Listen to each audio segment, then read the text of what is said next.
How's it going, guys? Jarod Hall here, and I wanted to talk to you guys a little bit today about ropes and tendons because they actually function really similarly. If you look really close at this rope, you can see that it's woven. It has just hundreds, thousands of tiny little threads, tiny little ropes inside of it.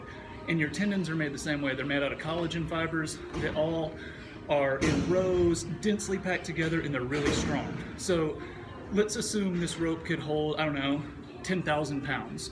And if I took a knife and I started cutting on it, and I cut 10% of the fibers, well, maybe now it can only hold 9,000 pounds.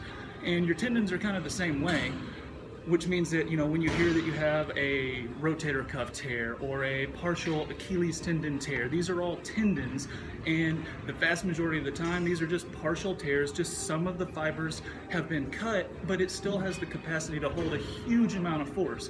So this rope isn't under the risk of actually tearing or breaking unless I load it to its absolute max. And if this is all I'm doing with it, this is nowhere near 9,000 pounds, so there's no risk of it tearing. Just like if you have a rotator cuff tendon tear and all you're doing is activities of daily living, you're lifting up, you're carrying the groceries, there's absolutely no risk of you hurting that tendon further. So I want you to remember that you can make your tendons stronger, whereas you can't make a rope stronger. The more that you exercise muscles and tendons, the thicker and stronger they get.